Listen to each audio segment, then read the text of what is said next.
Normalement, c'est parti. On air. Ok. C'est tout bon. Bonjour à tous.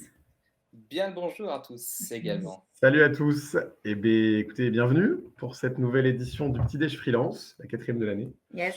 Le Petit Déj Freelance qui est donc notre live Twitch récurrent avec Little Big Connection et Portalia. Avec moi aujourd'hui, donc, Lucie Désira. Salut Yes. Lucie. Bonjour. Qui travaille pour Little Big Connection. Avec nous également notre invité, Christopher Piton. Salut Christopher. Salut, salut. Est-ce que tu as ton café avec toi? C'est la tradition, tu sais. Toujours le petit café et Toujours une nous spéciale. aussi. Donc là, on voit que c'est bien, c'est parce que j'ai toujours du lait concentré. Ça, c'est une petite référence à la culture cambodgienne. Ok, très bien. Bah, si tu veux nous en parler, en tout cas, on aura Ça un petit marche. instant café. Parfait. Et puis, moi-même, Pierre Labroussa, donc, pour Portalia. Et de quoi on va parler aujourd'hui, justement, Alors, Lucie? du coup, aujourd'hui, le sujet du jour, c'est comment booster sa visibilité sur LinkedIn, du coup, avec Christopher qui est ici avec nous. Donc, du coup, comment ça va se dérouler? On va commencer par découvrir un peu ton univers, Christopher, que tu nous partages ton expertise, ton parcours. Ensuite, on reviendra plus en détail sur LinkedIn, donc avec vraiment tes conseils d'experts sur le sujet. Et on finira pour une édition un peu spéciale, je ne vous en dis pas plus, mais ce sera une petite nouveauté Petite surprise. qu'on va inaugurer.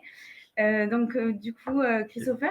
Alors, juste avant Christopher, je précise un petit point à nos viewers. Évidemment, si vous avez des questions, on a le live sur mon petit téléphone qui est juste à côté. Donc, si jamais vous avez des questions, on y répondra en fait en cours de live ou à la toute fin. Yes, carrément. Christopher, à toi de jouer. Yes. Partage-nous un peu ton parcours et qui tu es. On te laisse ce micro. Ça marche. Alors moi, c'est Christopher Piton. Donc, je suis connu sur LinkedIn pour être le chauve dans le petit rond jaune.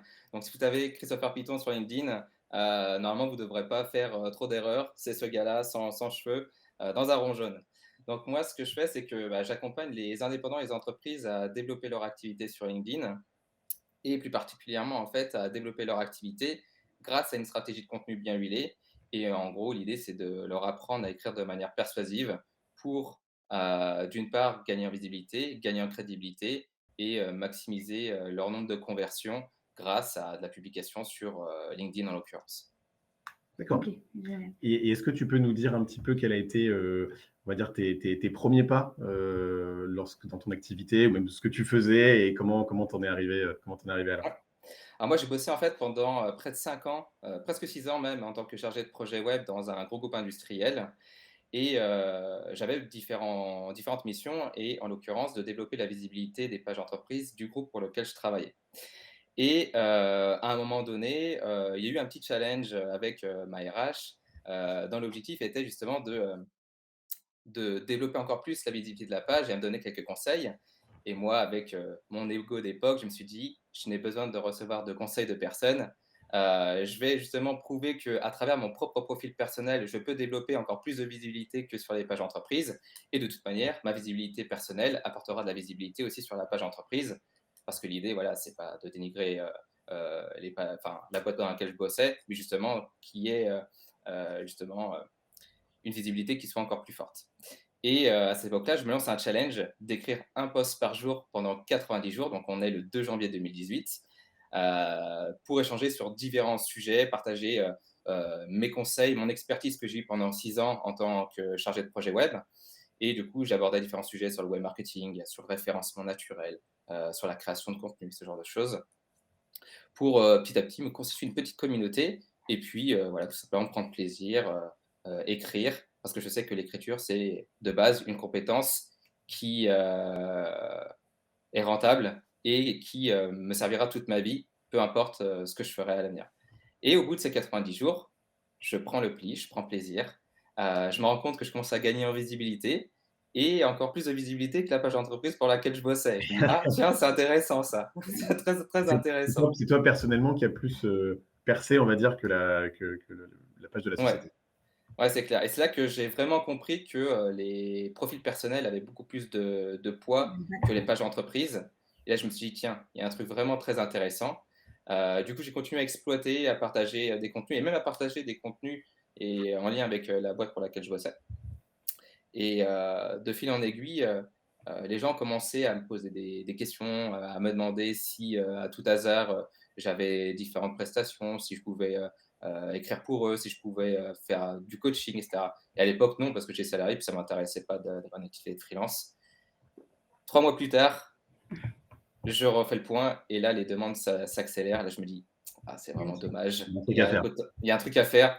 Donc, on arrive là sur mi-2018 et du coup, je continue mon challenge. Je vais jusqu'au bout du challenge pendant 1 an et puis là, vraiment, je me poserai à fond et je verrai ce que je fais.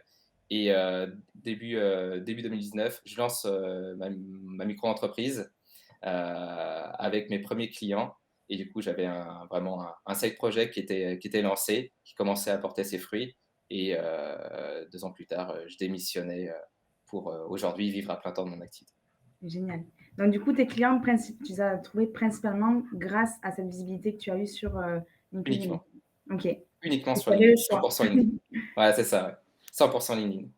C'est hyper intéressant. Ok. C'est complètement dans notre cœur de sujet. Et alors, une question qu'on pose traditionnellement parce que ça concerne nos freelances. Quand tu as démarré, toi, en tant qu'indépendant, quelles sont finalement les principales difficultés que tu as connues ou plutôt quels sont les premiers challenges que tu as rencontrés? Tu veux dire par rapport au statut de la micro-entreprise? Ouais, par exemple. Ouais, par exemple. Même autour de ça, autour de Ouais. la rémunération aussi, par exemple. Ouais, alors le premier client que j'ai signé pour un accompagnement de 3 mois, j'ai facturé 150 €. Ah oui, d'accord. Donc en gros, à l'époque, je me suis dit déjà, ça c'est énorme déjà juste d'avoir de l'argent et l'idée c'est que je me comparais en fait par rapport au salaire que je gagnais. Donc je me suis dit: «Tiens, ça va être intéressant, je vais calculer tout ça par rapport à mon taux horaire» et l'accompagnement c'était 10 heures. Donc je me suis dit: «Ouais, 15 € de l'heure, c'est déjà, tout autant, voire plus que ce que j'ai l'habitude de gagner en temps normal» et je me suis dit: «Ah c'est quand même pas mal de me faire 150 balles de plus, sur un mois». Sauf que, bah, aujourd'hui avec du recul, je me dis: «Waouh, je travaillais vraiment pour des peanuts, quoi». Vraiment pour des peanuts. Comment tu t'es rendu compte de ça? C'est en discutant avec ton réseau, en te renseignant de manière externe? Alors j'avais pas fait de recherche parce qu'à l'époque, c'était difficile pour moi de mettre un prix sur quelque chose. Le coaching sur les réseaux sociaux, c'est quelque chose qui existait, mais un coaching sur LinkedIn, Ok. peanuts. Et puis à l'époque, j'avais pas un gros réseau, donc je savais pas trop vers qui me rapprocher. J'avais l'impression qu'en allant poser des questions à d'autres freelances, que j'allais plutôt les emmerder qu'autre chose. Et du coup, j'ai été en mode, bah, je vais apprendre sur le tard et même si c'est peu cher, bah, j'augmenterai mes prix au deuxième client, puis au troisième, puis au quatrième, puis au cinquième. Et c'est ce que j'ai fait au final. Passé. Et en discutant avec justement un freelance en particulier, il m'a dit: «Putain, c'est marrant, t'es juste 10 fois moins cher que moi». Là, j'ai eu la petite goutte là qui a coulé le long de mon front. Je me suis dit: «Waouh, la cliente, elle a dû bien se gaver sur mon dos, en fait». Mais voilà, ça fait partie du deal. C'est moi qui ai fixé ce prix-là et après, il faut pour tout le monde. Donc après, l'idée, c'est que j'ai changé de positionnement, j'ai changé de clientèle, j'ai augmenté mes prix et j'ai diversifié mes offres. Donc voilà, un petit bout de chemin s'est fait. Donc, du coup, aujourd'hui, tu coaches des entreprises et des freelances. Est-ce que, donc, je sais aussi que tu as écrit un livre, il me semble, donc à la conquête de LinkedIn, c'est ça? C'est ça. Ouais, exactement. Bah, j'ai écrit un bouquin en 2019-2020, ouais, et du coup, il est sorti fin 2020. Et du coup, c'est un bouquin pour accompagner les indépendants bah, à créer leur stratégie sur LinkedIn via la création de contenu. En gros, ce que j'aborde globalement en coaching, sauf que j'ai vraiment conçu le livre pour qu'il se lise comme un roman. Donc, c'est pas un livre tutoriel où il y a que plein de screenshots. Parce que, pour la petite anecdote, le jour où mon livre est sorti, si j'avais fait des screenshots, il serait déjà obsolète à sa sortie. Parce que Ah oui. LinkedIn a changé son interface. Ça existe encore, Là, j'aurais eu le seum, je crois. C'est marrant de passer par un livre pour parler de LinkedIn. Pas très Ouais, 2020. ouais, c'est ce qu'on m'a dit. On m'a dit, alors toi, t'es à fond sur le digital et t'écris un truc papier. C'est quoi le délire, gars? Bah, tout simplement, c'est que depuis longtemps, je lis des bouquins, je vois passer des auteurs et je me dis: «Ah, ça serait vraiment chouette qu'un jour je passe dans les rayons de la Fnac ou d'autres librairies et que je vois mon bouquin et je vois ma tronche dans les rayons». Et du coup, ça Ça serait un peu presque une un sorte de rêve, quoi. petite victoire, tu vois? Ouais, un rêve, une petite victoire et me dire, voilà, dans ma carrière d'indépendant, ça serait vraiment énorme, quoi. Et du coup, quelques mois plus tard, Génial. après des hauts et des bas émotionnels, le livre est sorti et j'ai pu prendre une photo de moi dans le rayon avec mon bouquin et me dire: «Hey, je suis Et dans mes voici la rayons». victoire. C'est ça. Et alors aujourd'hui, alors si on revient à ton activité LinkedIn, tu parlais tout à l'heure des 90 jours qui t'avaient un peu forcé à faire des posts récurrents. À l'époque, comment tu as trouvé l'inspiration pour écrire 90 posts en 90 jours? Comment tu fonctionnais? Qu'est-ce que tu écrivais? Est-ce que tu peux nous en Mmh. dire un peu plus? Ouais, alors à l'époque, j'avais pas de stratégie comme je l'ai aujourd'hui, de stratégie éditoriale. J'y suis allé en fait avec panache. Ok. C'est-à-dire que je savais pas où j'allais, mais j'y suis allé avec panache.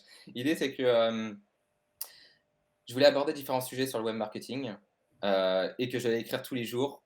Il m'arrivait que le matin même, parce que comme j'étais salarié, j'écrivais et je publiais soit le matin avant d'aller au taf, soit le midi, soit le soir. Et je suis allé en flux tendu. Il m'arrivait des fois d'être devant mon écran pendant 10 minutes et me dire: «Mais qu'est-ce que je vais pouvoir dire aujourd'hui? Il y a tellement de choses que je peux dire, mais à la fois, je ne sais pas quoi dire, quoi. Par où Ouais. je commence? Est-ce que je vais pas faire des contenus qui sont trop plats, trop corporate? Est-ce que je vais pas faire des contenus qui sont trop perchés, trop humoristiques ou trop perso?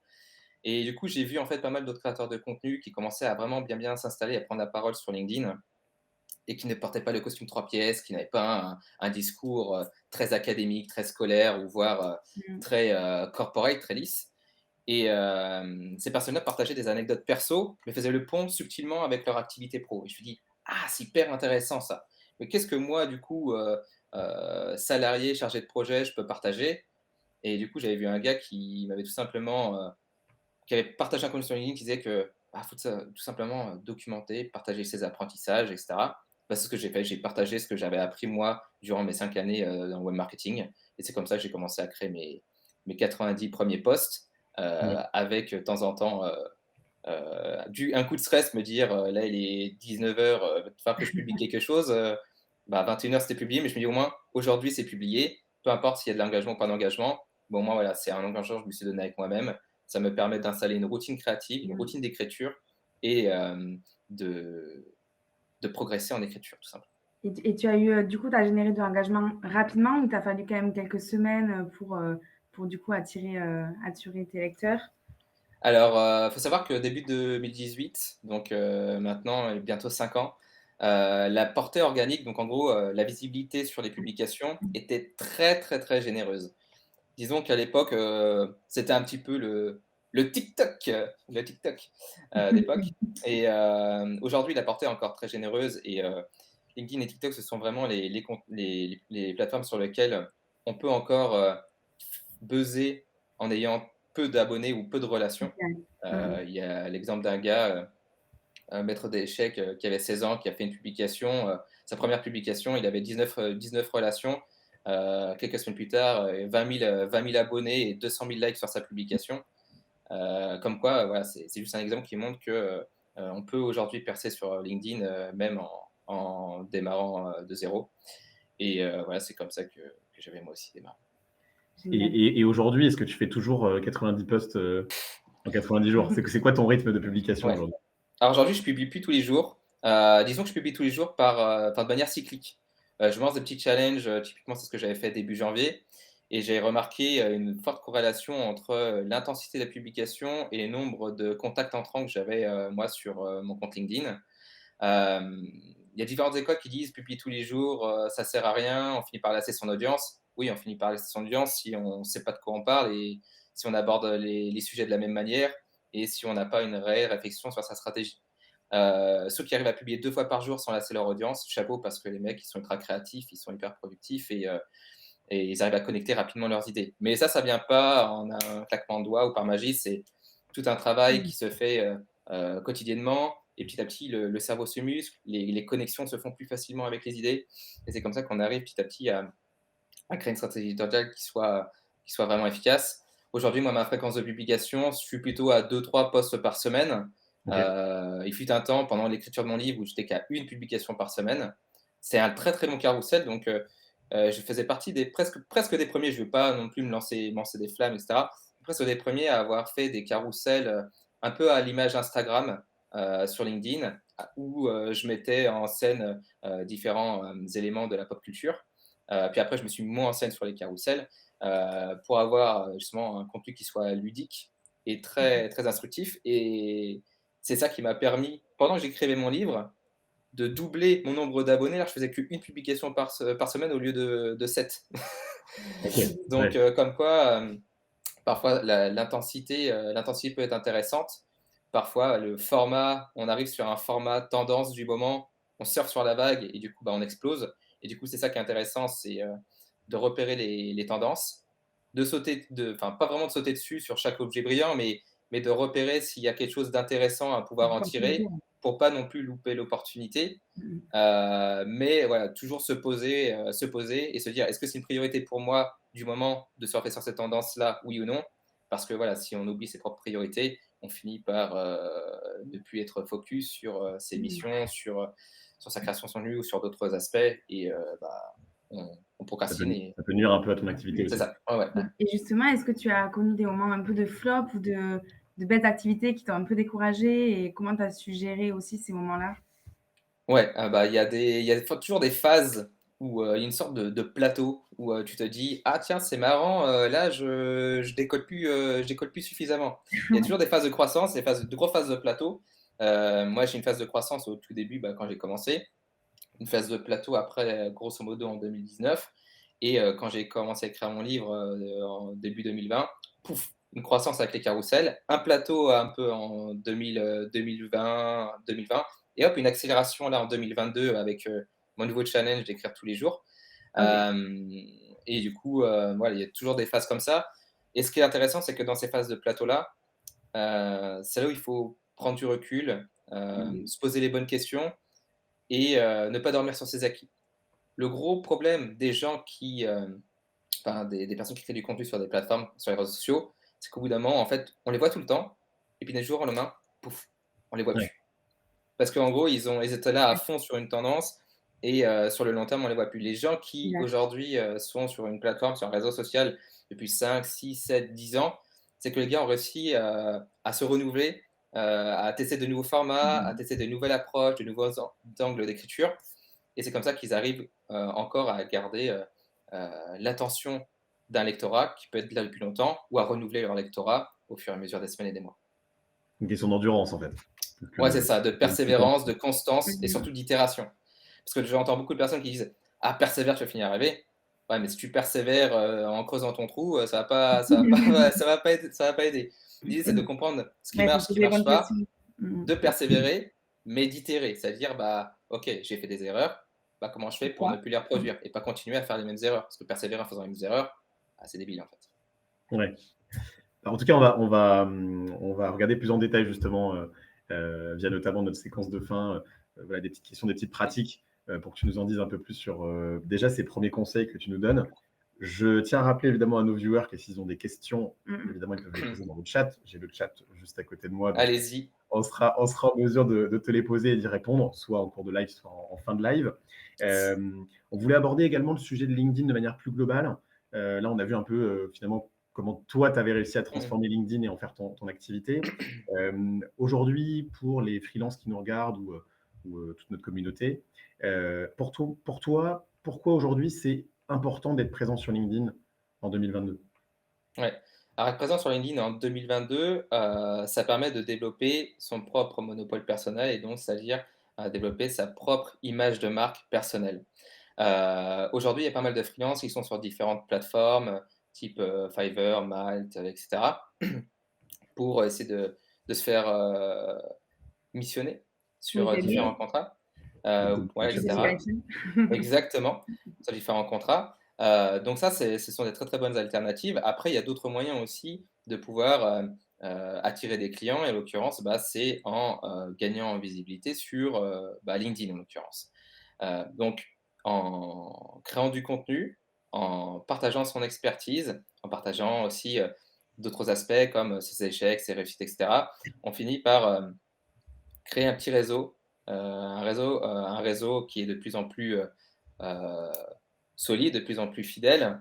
On finit par, développer, sa crédibilité parce qu'au tout départ, quand on arrive sur une plateforme, on est inconnu au bataillon, donc on a une jauge de crédibilité qui est tout en bas Et plus on va créer du contenu, plus notre jauge de crédibilité, elle va augmenter.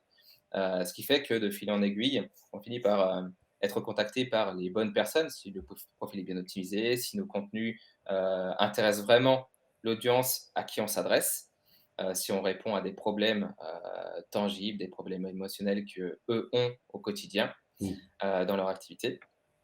Et après, on se fait contacter parce que, à leurs yeux, on est la bonne personne, mais on a été la bonne personne parce qu'on a marqué leur esprit et on était là chaque jour, chaque jour, chaque Ouais. jour. Et on a pu se différencier parmi tous les autres freelances ou tous les autres indépendants qui sont sur la plateforme.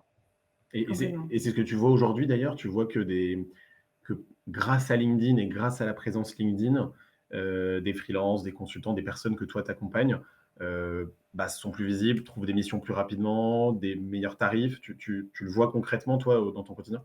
Ah ouais, je le vois dans mon quotidien. Déjà, c'était le cas pour moi. C'est le cas pour d'autres freelances. À partir du moment où les gens sont présents quotidiennement, qui sont mentionnés dans les publications, euh, qui commencent à avoir un certain nombre d'abonnés, 4 5 000 abonnés, ça commence à devenir très intéressant parce que aux yeux des gens, ils sont, on va dire, l'expert de leur domaine. Pourquoi? Parce qu'aujourd'hui, sur LinkedIn, 90% des utilisateurs font partie de la majorité silencieuse. Ce sont des gens qui vont sur LinkedIn juste pour observer, sans commenter, sans liker. Tu as 9 autres % qui vont plutôt, eux, consommer le contenu et interagir. Donc, ils vont laisser des likes, commenter, etc. Et il y a un seul % des créateurs qui sont des créateurs de contenu. Donc, c'est-à-dire que si aujourd'hui, vous prenez la parole sur LinkedIn, vous allez déjà faire partie de ces 1%. D'accord. Donc, ça, c'est déjà énorme. Donc, juste le fait de prendre la parole sur LinkedIn fait que déjà, vous allez vous démarquer de la majorité des utilisateurs et donc de la majorité des freelances qui vont être plutôt silencieux et qui ne vont pas prendre la parole. Donc, clairement, lancez-vous. Yes. Mais justement, pour prendre cette parole, il faut quand même savoir y faire et savoir comment écrire. Est-ce que toi, tu aurais peut-être, du coup, après tes 90 jours notamment de publication quotidienne, des conseils ou comment créer un post assez impactant et quelles sont les petites clés de D'un bon publication post d'un LinkedIn. post, en D'un fait, bon c'est post ça. LinkedIn, ouais. Ouais. Alors, moi, s'il y a une chose sur laquelle, en fait, je mets le focus sur la création de contenu, en l'occurrence, sur ce qui fait un bon post LinkedIn, c'est clairement de travailler l'accroche. L'accroche, c'est ce qui va attirer l'attention et ce qui va vous démarquer directement de le fil d'actualité LinkedIn. Il y a justement ce que j'appelle moi la règle des 80%. La règle des 80%, c'est-à-dire que votre accroche, en fait, elle doit révéler clairement votre sujet à 80% et les 20% restants doivent, eux, laisser un peu de mystère. Pourquoi? Parce qu'on voit souvent des accroches qui sont, elles, beaucoup trop mystérieuses. Du style, hier j'ai perdu quelque chose qui m'accompagnait depuis longtemps, et c'est pas plus mal en fait, je t'explique pourquoi. Ok, c'est ultra mystérieux, t'as perdu quelque chose, t'as perdu quoi? T'as perdu ton chien ou t'as perdu tes clés ou t'as perdu un contrat? En fait, dans Ouais. la suite du post, ça peut être tout et rien. Donc en gros, pourquoi, quand on définit son fil d'actualité, pourquoi une personne irait s'arrêter sur votre contenu et pourquoi la personne irait cliquer sur voir plus?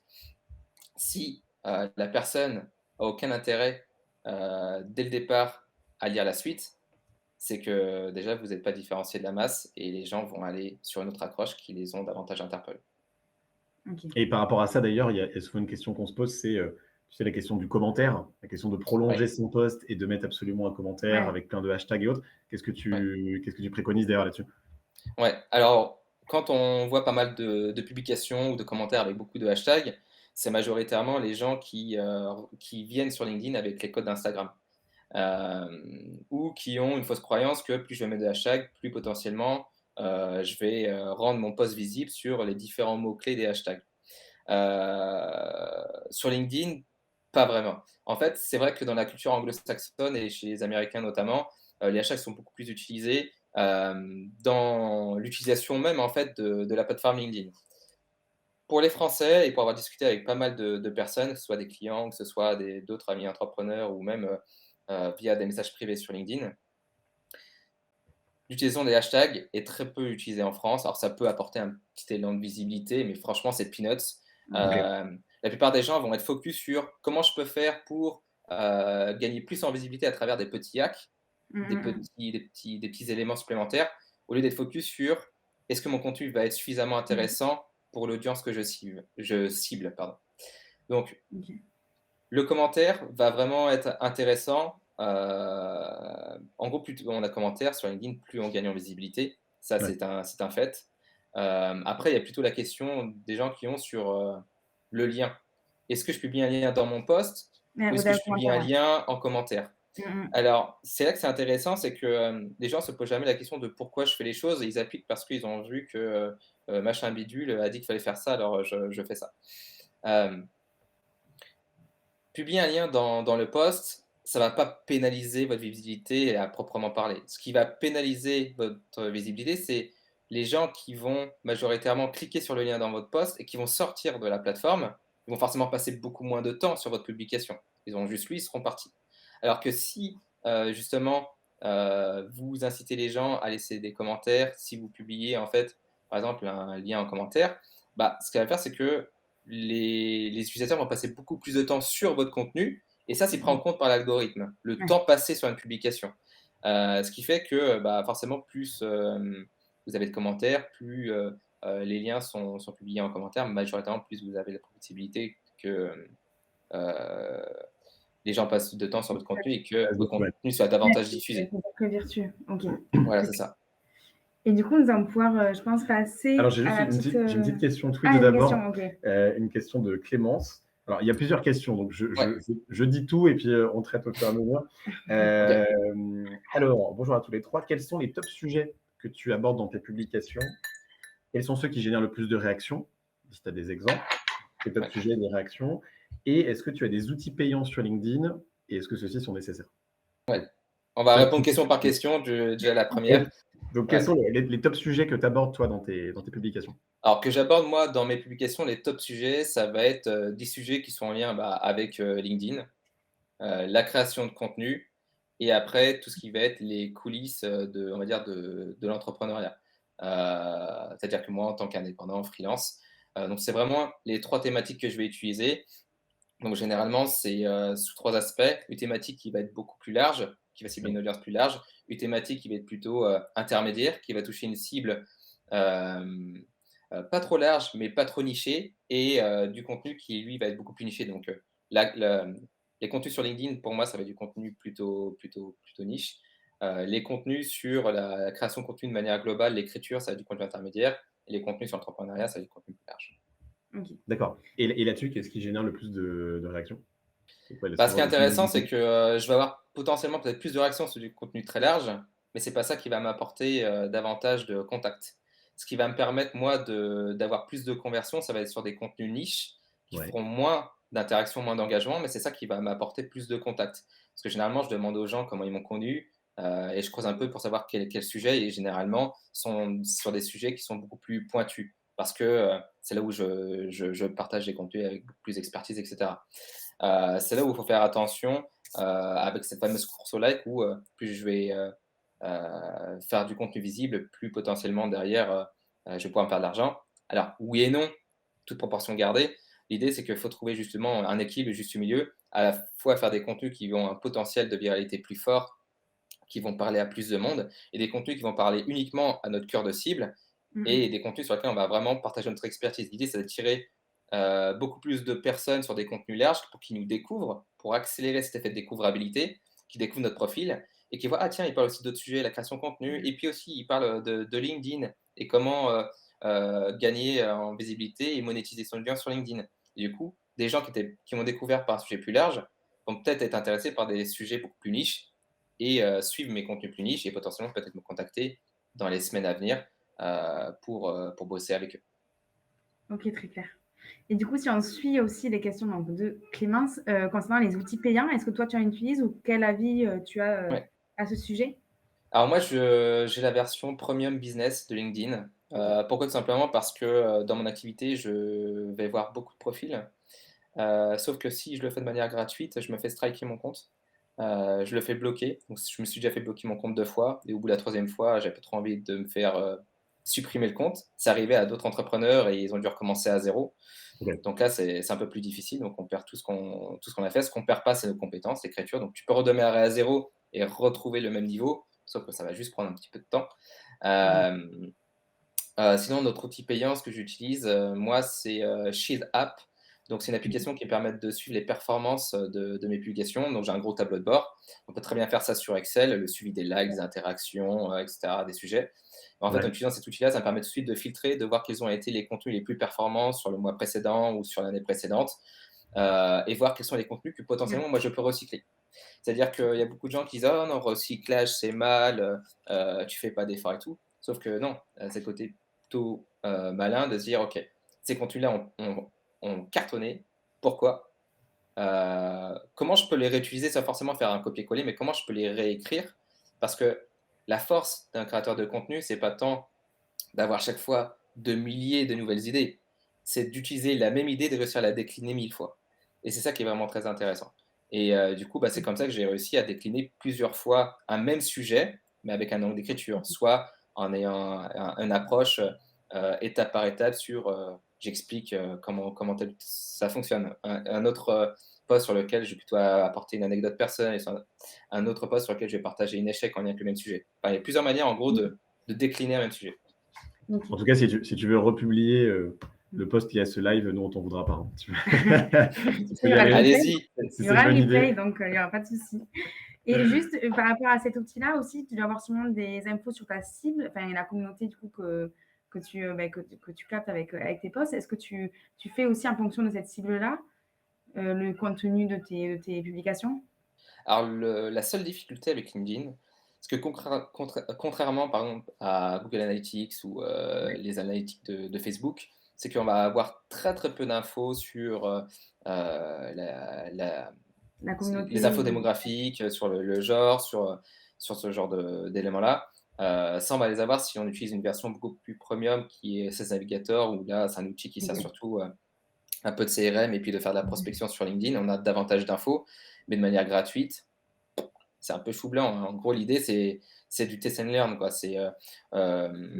On sait de base quelle est notre offre, on sait de base potentiellement à qui on s'adresse, on part avec des hypothèses, après on crée du contenu, on voit comment ça réagit, et on affine et on affine et on affine.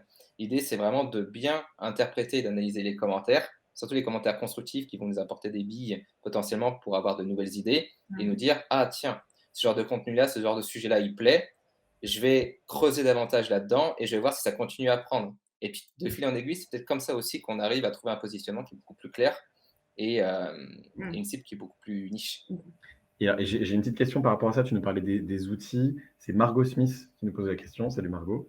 Est-ce que tu peux nous épeler, nous rappeler les outils que tu utilises? Donc, tu as parlé de Premium Business, ça c'est Ouais, pour sur LinkedIn. LinkedIn. C'est l'offre LinkedIn, Euh, ouais. ok, et tu as parlé également de Shield App, c'est ça? Shield App, ouais. Shield App, ouais, c'est ça. En gros, c'est une extension Chrome qui se OK. synchronise avec le compte LinkedIn Ouais, et qui permet en gros d'avoir toutes les informations sur un seul et même tableau de bord. OK. Si j'ai pas de bêtises, ça commence à 6 $, quelque chose comme ça. OK. d'accord. Et c'est Shield comme bouclier, c'est ça? Ouais, SHIELD. ouais, ouais.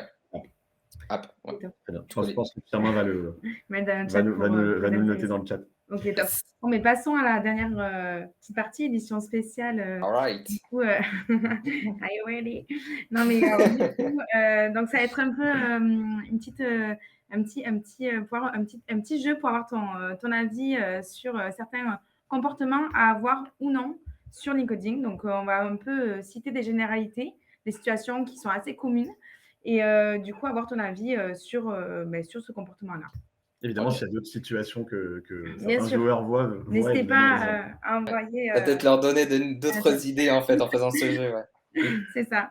Donc la première, ça va être une assez, classique, on va dire, mais Mmh. donc, je suis en recherche d'emploi, et donc du coup, je me mets en open to work sur LinkedIn. Mmh. Qu'est-ce que tu en penses? Bah, j'en pense que, c'est encore une fois, quand j'ai expliqué tout à l'heure, ce sont juste des petits hacks qui permettent potentiellement d'être un peu plus visible. Mais, si par exemple, vous êtes, le 100 millième à utiliser, ce petit icône, Ouais. sur votre photo de profil, c'est pas ça qui va vous démarquer de la masse. Ce qui va vraiment vous démarquer parmi tous les autres candidats si vous faites une recherche d'emploi, ça va être de créer du contenu.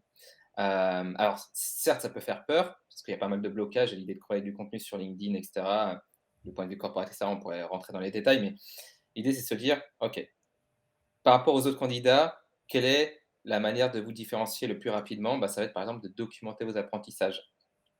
J'imagine que vous débarquez pas comme ça sur LinkedIn sans expérience. J'imagine que vous avez eu au moins des stages, vécu pas mal de choses.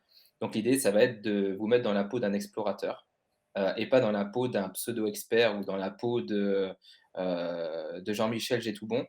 L'idée, c'est vraiment de dire, OK, je suis là sur LinkedIn, j'explore, je vais vous documenter mes apprentissages sur tel ou tel sujet qui, moi, m'intéresse. Vous allez monter en compétences, vous allez communiquer de manière transparente avec vulnérabilité. Et c'est ce pourquoi les gens vont vous suivre.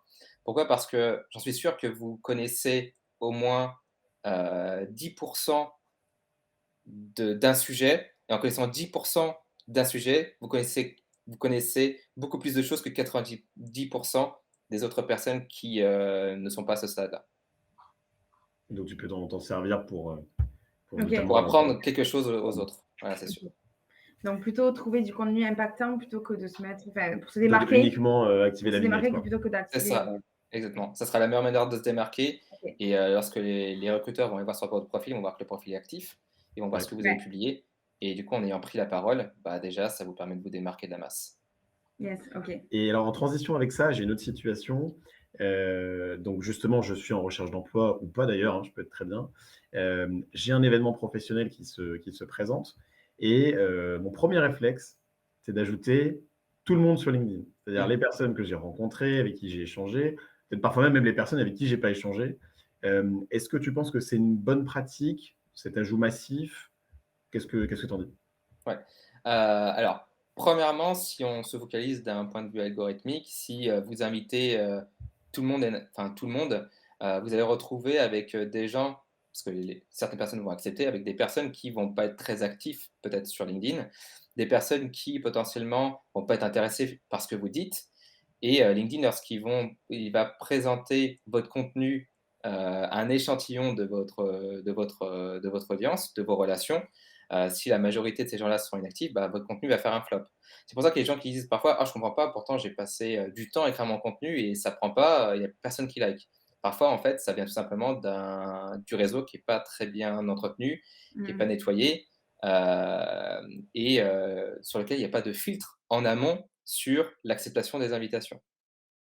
Donc en gros, moi, l'idée, ce que je recommande, c'est plutôt d'inviter les personnes sur LinkedIn avec qui vous avez eu Contact. déjà un contact. Ouais. Et le réflexe à avoir dans ces événements-là, c'est une fois que vous avez terminé votre conversation, vous prenez votre téléphone, un petit papier, je ne sais pas ce que vous avez sous la main, vous notez le nom et le prénom de la personne et vous notez un élément qui vous a marqué durant la conversation. Vous notez cet élément-là, et quand vous allez envoyer une invitation à cette personne sur LinkedIn, vous allez rappeler cet élément-là qui vous a marqué. D'une part, la personne va voir que waouh, vous avez retenu qui il est, vous l'avez retrouvé sur LinkedIn. Ok. Vous avez réutilisé un élément précis de la conversation. Ça peut être quelque chose d'humoristique, ça peut être quelque chose de très instructif.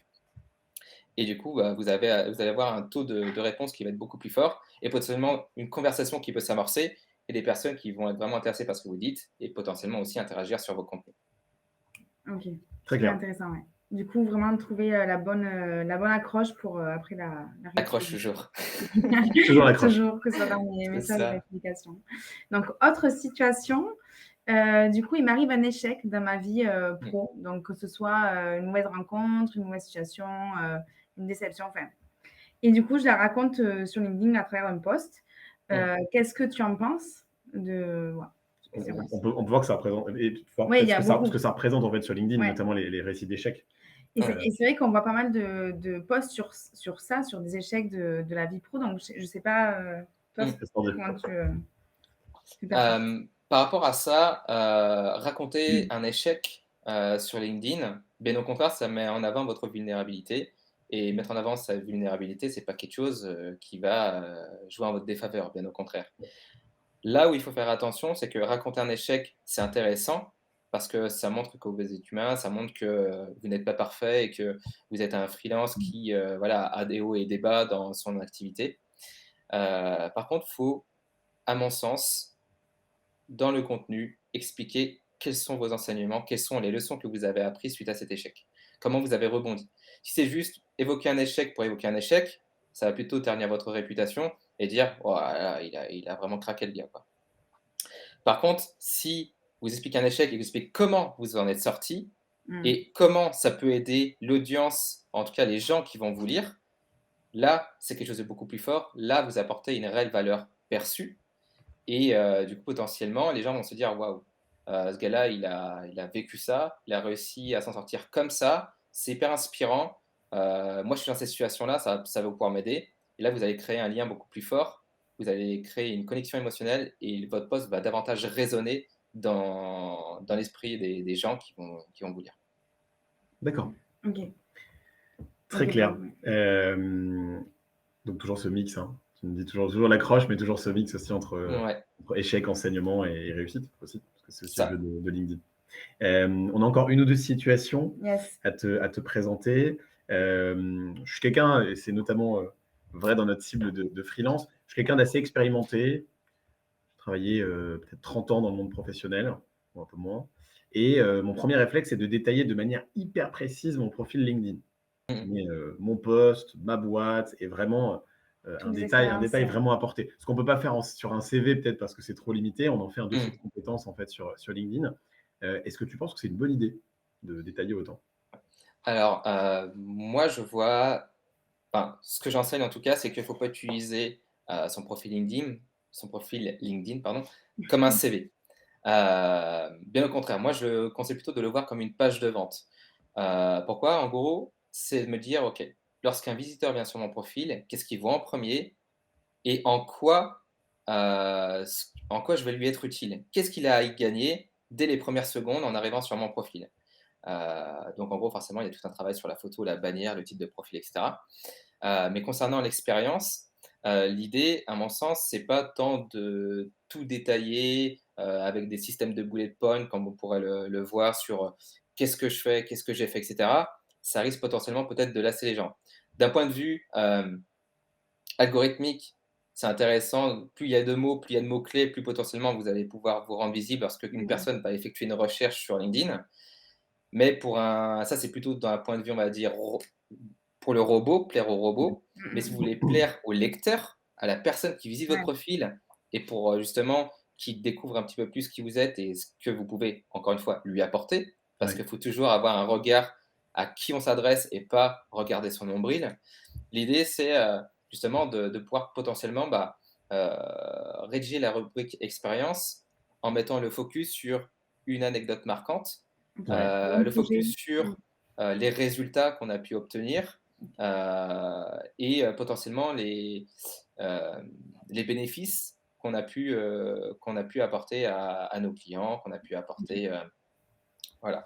Donc, à mon sens, quand on réussit à faire, justement des rubriques comme ça enfin, un peu plus détaillées, avec un peu d'histoire, avec une anecdote, avec des bénéfices, des résultats, on va avoir quelque chose qui va être beaucoup plus concret, beaucoup plus palpable. Typiquement sur mon profil, ce que j'ai fait, c'est que j'ai carrément fait tout un storytelling, donc j'ai raconté toute une histoire. Donc moi, je démarre de ma plus ancienne expérience jusqu'à la dernière, Ok. en allant étape par étape pour que les gens défilent les expériences en lisant une histoire. C'est quelque chose que j'ai fait, mais c'est pas quelque chose que je recommande de faire forcément. Et moi, c'est la manière dont j'ai fonctionné pour justement me différencier de la masse des profils qui existent sur LinkedIn. Ok. très clair, Très clair. très très clair. Et du coup, on part sur la dernière petite Situation. situation. S'il y en a d'ailleurs, n'hésitez pas, hein, vous avez N'hésitez encore un petit peu de pas. temps sur le chat. Yes. Du coup, donc, j'ai pour habitude j'aime beaucoup exprimer mon avis et j'ai pour habitude de commenter tous les posts que je vois intéressants, en tout cas, ou auxquels j'ai un avis. Donc, je commente parfois de manière très personnelle les posts que je vois de personnes sur LinkedIn. Qu'est-ce que tu en penses? Alors, commenter et donner un avis sur toutes les publications, je trouve pas que ce soit pertinent. Pourquoi? Parce que, arrivé à un certain moment, si vous faites, passer à faire plein de commentaires, j'en sais pas moi, une vingtaine par jour, de ce calibre-là, pas sûr que ce soit vraiment utile parce que vous allez engager des conversations qui ne vont pas forcément vous intéresser, surtout sur des sujets qui ne vous intéressent pas nécessairement parce que vous avez donné votre avis sur des sujets divers et variés. L'intérêt, c'est plutôt d'être stratégique et focus et se dire, OK, quels sont les contenus qui, moi, m'intéressent vraiment personnellement? Quels sont les contenus qui vont intéresser mon audience cible? Parce que quand vous laissez un commentaire, une partie de votre audience va voir votre commentaire dans son fil d'actualité Ouais. et se dire, OK, ça pourrait être intéressant de varier les types de commentaires. Laisser des commentaires courts, on peut encourager, féliciter des gens. Laisser des commentaires conversationnels pour engager des conversations et du coup poser des questions ouvertes en commentaire ou laisser des commentaires constructifs en donnant son accord ou en nuançant les propos ou en étant totalement pas d'accord, mais de manière constructive encore une fois. L'idée, c'est de se dire, OK, moi par exemple, je suis freelance coach sur LinkedIn. Moi, ce qui va m'intéresser, ça va être des contenus qui vont parler de mes thématiques, qui vont être complémentaires à mes thématiques. Donc, je vais aller majoritairement laisser des commentaires sur des gros créateurs qui parlent de ces sujets-là pour apporter, diffuser mon expertise et puis gagner aussi en visibilité auprès de leur propre audience. Et à l'inverse, je vais aussi aller commenter des publications de petits créateurs de contenu pour leur tendre la main et les soutenir. Ce qui fait que ces personnes-là qui, eux, commencent tout juste, ont aussi envie de gagner en visibilité. On est tous passés par là. J'ai commencé au départ, j'avais envie de gagner en visibilité. J'ai de gros créateurs, de gros influenceurs m'ont aussi tendu la main, à moi aussi de rendre l'appareil et de savoir aussi d'où on vient et de ne pas l'oublier. Ok. Très Ok, clair. donc vraiment, ouais, faire des interventions quand même assez maîtrisées et choisies. Ouais. C'est comme un certain créateur de contenu, Thibault Louis, qui disait que c'est un petit peu la stratégie de Robin des Bois, c'est-à-dire on va aller commenter chez les riches et du coup apporter la visibilité chez les pauvres. Tu vois, c'est un petit peu prendre aux riches et puis le donner aux pauvres. Ouais, c'est un petit peu Ouais. cette stratégie-là. Ok, en tout cas, si on veut par les commentaires améliorer sa visibilité, évidemment. On a toujours la même réflexion. Avant de conclure, j'avais juste un point parce qu'on en avait parlé en préambule. Je trouve que c'est un élément intéressant. Tu disais sur LinkedIn, il ne faut pas être trop cool, il ne faut pas être trop intelligent, il faut être le plus vrai. Est-ce que tu peux revenir un peu sur cette phrase-là qui, je pense, va parler à nos viewers? Ouais, exactement. En fait, sur LinkedIn, on a tendance parfois à prendre la peau du pseudo-expert et se dire: «Je vais publier du contenu à forte valeur ajoutée, je vais apporter énormément de conseils dans mes contenus avec vraiment un très, très fort statut d'expert». Le problème, c'est que, à vouloir prendre statut d'expert, parfois, on oublie, à qui on s'adresse. On utilise des mots qui vont être trop compliqués, du jargon qui va pas être compréhensible et ce qui fait qu'en gros, on va perdre très, très vite en clarté. L'objectif d'un post LinkedIn, l'objectif d'un profil LinkedIn, l'objectif de n'importe quelle prise de parole, c'est d'être le plus clair possible. Si vous êtes le plus clair possible, si vous vulgarisez au maximum ce que vous dites, vous avez plus de probabilité d'être compris. Et si vous êtes compris, vous êtes lu. Et si vous êtes lu, vous êtes commenté. Si vous êtes commenté, vous êtes visible. D'accord. Ok, ouais, c'est un cercle virtueux. Sur le même cercle. Yes. Exactement. On va terminer du coup ce live, mon cher Christopher, avec une question qu'on a pour habitude de poser. Alors, Yes. je vais te la poser à l'envers, c'est ce que c'était ta demande. Je ne vais pas te demander quels sont les 2 ou 3 conseils ou bonnes pratiques que tu partagerais à nos viewers. Je vais plutôt te demander quelles sont les mauvaises pratiques à éviter. Quelles sont pour toi les 2-3 à retenir pour conclure? Ouais. Alors, il y a les 2-3 mauvaises pratiques, c'est on entend souvent ne laisse pas des commentaires chez tes concurrents. Donc, la transition parfaite avec ce qu'on disait tout à l'heure. Ouais. Bien au contraire, il ne faut pas voir ses concurrents comme le mal absolu, mais justement comme des partenaires, comme des amis entrepreneurs, des amis freelance. L'idée, c'est que en vous rendant visible auprès de leur contenu, en leur laissant des commentaires, certes, vous allez les aider à gagner en visibilité parce que du coup, votre audience va voir les contenus et l'expertise de vos concurrents, donc potentiellement, ils peuvent aller bosser chez eux. Mais ça, en fait, on s'en fout. Parce qu'en gagnant en visibilité, en créant un vrai lien avec vos concurrents, ça peut être aussi des apporteurs d'affaires. Et ça, il ne faut pas le négliger. Moi, c'est aussi ça qui est très intéressant et important, c'est le bouche à oreille et surtout la relation que je noue avec mes confrères fait que ça m'apporte, moi, des relais de prospects et de la recommandation. Donc, parfois, j'ai même pas besoin de lever les petits doigts pour signer un client. J'ai juste à commissionner la personne pour l'apport d'affaires. Et Ok. est-ce que tu aurais, alors, au-delà de cet aspect du commentaire, est-ce que tu vois peut-être des erreurs un peu récurrentes? Ouais. Sinon, on évoquait le fait de mettre un lien dans un post tout à l'heure, donc je vais pas y revenir, mais il y a aussi publie uniquement quand l'inspiration te vient. Ça, c'est une erreur que je vois majoritairement parce que, encore une fois, si vous n'êtes pas récurrent, si vous n'êtes pas constant, si vous publiez quel instinct, il y a des moments où vous allez être crevé, il y a des moments où vous allez être surchargé de travail, vous n'avez pas publié, Mm. donc vous n'avez pas Ouais. publié une fois, vous n'avez pas publié 2 fois, vous avez publié 3 fois, puis au bout d'un moment, bah, la flemme, vous allez arrêter de publier et puis vous allez oublier LinkedIn pendant 3 mois, vous allez revenir au charbon en publiant tous les jours et puis on va plus revoir pendant 3 mois. C'est pas possible. Les personnes qui «résistent» entre guillemets, sur le réseau et qui durent sur la plateforme, bah, ce sont des personnes qui, créent du contenu, de manière régulière, qui sont constants, qui ont installé une discipline d'écriture. Hem, L'idée, c'est au moins de publier 1 à 2 fois par semaine et ce, toutes les semaines pendant plusieurs mois, plusieurs années. Mmh. Et par les principes d'effet cumulé, petit à petit, bah, vous allez voir votre réseau qui grossit, votre visibilité qui grandit Ouais. et du coup, les opportunités qui vont arriver. Ok. Mais c'est sûr, ça se fait pas les gens qui vous disent, «Explosez votre visibilité en, je sais pas moi, en 1 semaine». Bon, Impossible. bref, voilà quoi. Alors, il y en a qui y arrivent, hein. Il y a toujours des exceptions, Ouais. Ouais, comme je demander l'expliquais tout chacun. à l'heure, voilà, il y a des gens qui buzzent sur un post, mais les gens qui vont vous dire, voilà: je vais t'apprendre à comment buzzer», parce qu'ils ont fait un buzz, sur un contenu. Bon, voilà, après Ouais. chacun son propre avis, quoi. D'où le vrai intérêt de quand même de faire un planning édito Mmh, et de contrôler sa publication comme toi tu fais maintenant.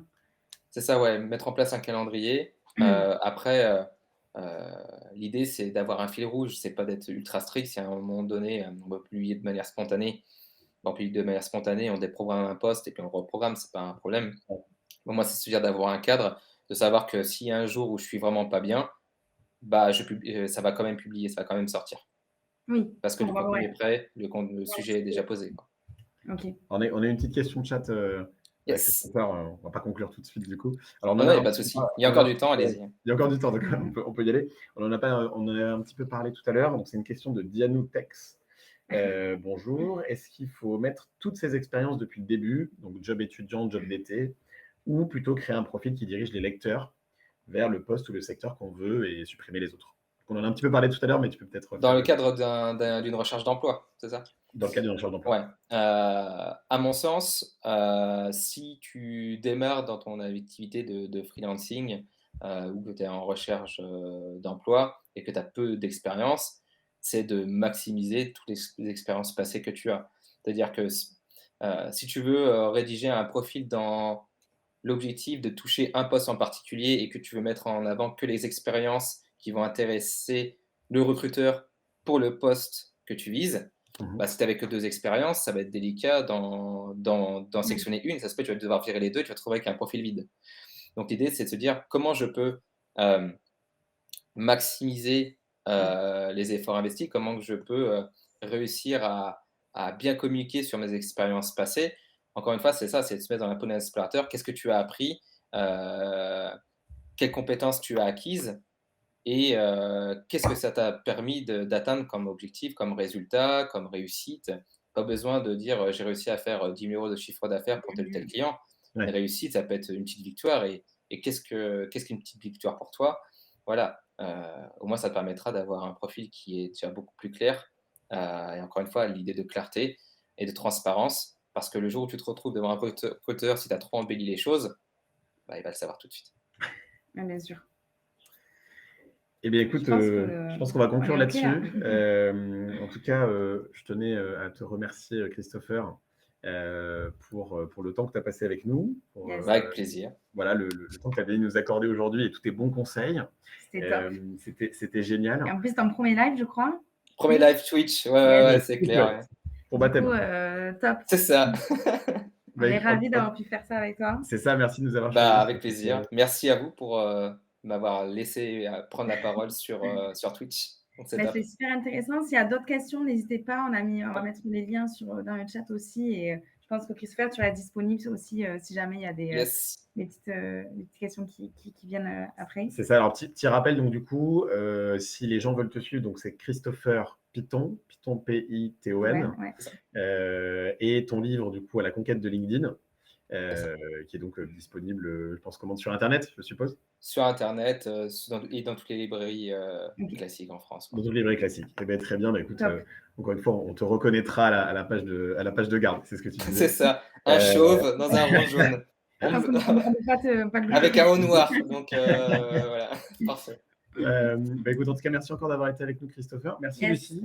Little Big Connection, évidemment, le lien va apparaître également sur les commentaires. Little Big Connection, donc plateforme pour aider les freelances, notamment à trouver leur mission. N'hésitez pas si vous êtes en recherche. Et si vous avez des questions. Et si vous avez des questions, évidemment. Lucie Desirat, D-E-S-I-R-A-T sur LinkedIn. Et moi-même, et donc Portalia, donc portage salarial, qui est donc une solution également pour les indépendants. N'hésitez pas à aller voir notre site. Je voudrais terminer sur un petit dernier point, un peu émotion, puisqu'aujourd'hui, c'était le dernier live Twitch de Firmin, qui est aux manettes depuis le début de nos lives. Et du coup, je voulais personnellement le remercier parce qu'il nous suit et il a lancé ce projet il y a 1 an et demi avec nous. Donc, il ne peut pas s'exprimer là tout de suite parce qu'il est derrière la caméra, mais en tout cas, je le salue bien fort et le remercie pour cette chose-là qu'il a créée aussi et qui va nous suivre, je l'espère, un petit moment. Yes. Merci à tous, merci beaucoup et très bonne journée. Ouais, bon café. Bon café parce que c'est presque fini. Merci en tout cas, Christopher. Avec plaisir.